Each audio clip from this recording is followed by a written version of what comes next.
guys, welcome to an awesome lesson in the After Effects course. This is Phil Ebner from videoschoolonline.com. Thank you for joining. I hope you're having a great day. I am having a terrific day. I actually have a full-time job at the moment, and I was able to go in early to work and leave early, so it's a nice sunny day here in Southern California. Wherever you are, I hope you are enjoying it. The weather is heating up here right now in spring. Of course, you could be watching or listening to this at any time of the year, at any point in the world. So it might be winter and you might be snowed in right now. So either way, I hope you're having a great day. Today we're going to talk about motion tracking, something that is an awesome tool that After Effects is. After Effects is an awesome tool for motion tracking, and so I have this clip right here. I'm going to bring it up from San Francisco, and we have this bus. We have this bus going by the Golden Gate Bridge. Let's watch it one more time. So say this is an ad for the tour bus company, and they want to track this bus and maybe add a little bit of text or something above this bus. Well, I'm going to show you how you do that.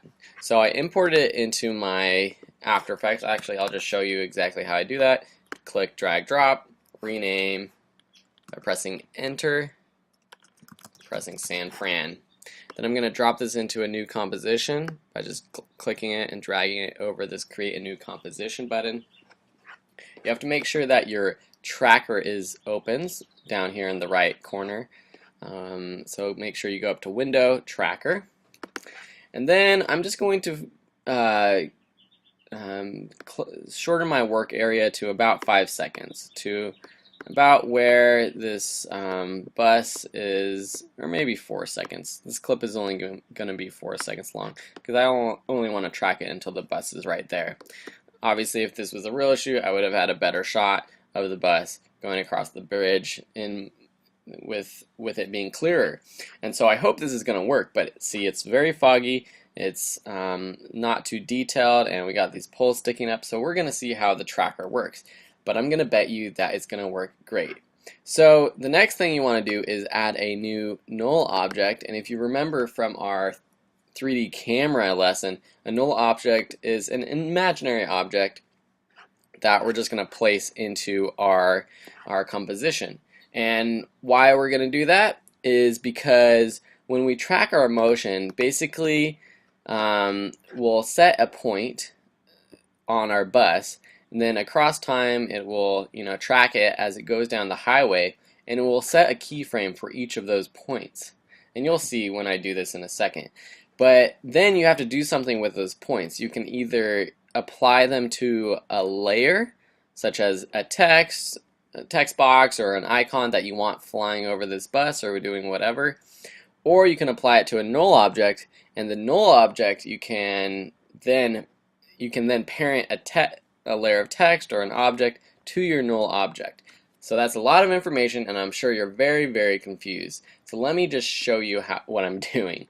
So first you have to go to your tracker down here, and I'm going to click Track Motion. So it brings up this new box, and it has this little track point option right here. So I'm going to, you see there's a plus sign and two squares. The inner square is basically the object that you want to track.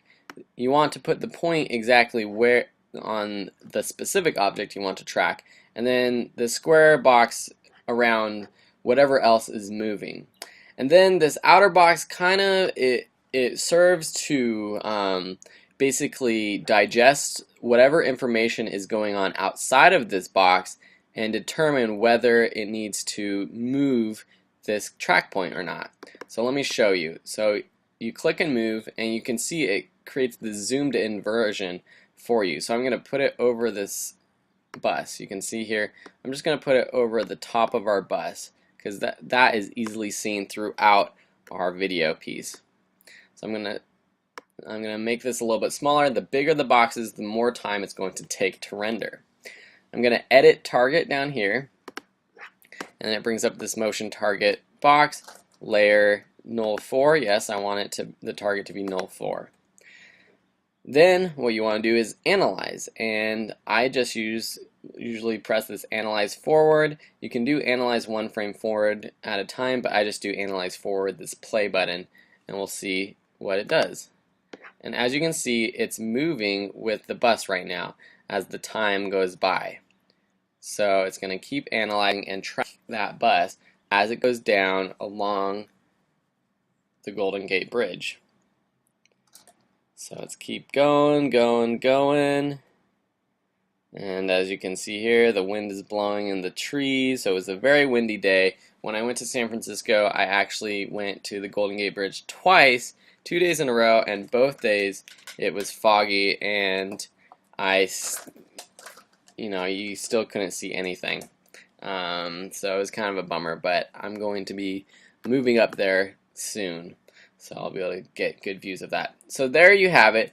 You see all these track points, they appear up here in your viewer. And also if you drop down this menu and you drop down motion trackers and then tracker 1 and then track point 1, you can see that it has created keyframes for all these points, and basically it's tracking the motion. I'm going to then do apply, press apply, and that's going to bring up this option, and it says apply dimension to X and Y, and that's going to apply it to the null object. So it's going to basically copy these keyframes to the null object, and so the null object is going to move along with this tracker. Obviously that's all imaginary right now, but then you can do you can either just do the X and Y axis trackers or just X only, so it'll only go across but it won't go up and down with the bus, or Y only, it will only go up and down but not across the composition. Do X and Y. So now our null object has a position keyframes on it, and it goes across as it goes across the bridge. The null object, you can see here, this red square, although it's imaginary, it is represented by this red square. It goes across the bridge. Alright, so that is a lot of information, and that is how you track motion. But then what do you do with this? Well, I'm going to wait and show you in the next lesson, because I want you guys to take a little deep breath, re-watch this episode if you need to, and then just get a snack, take a break, take some deep breaths, and then come back and watch the next lesson. I hope you've enjoyed this one. I really have, and I'll see you next time.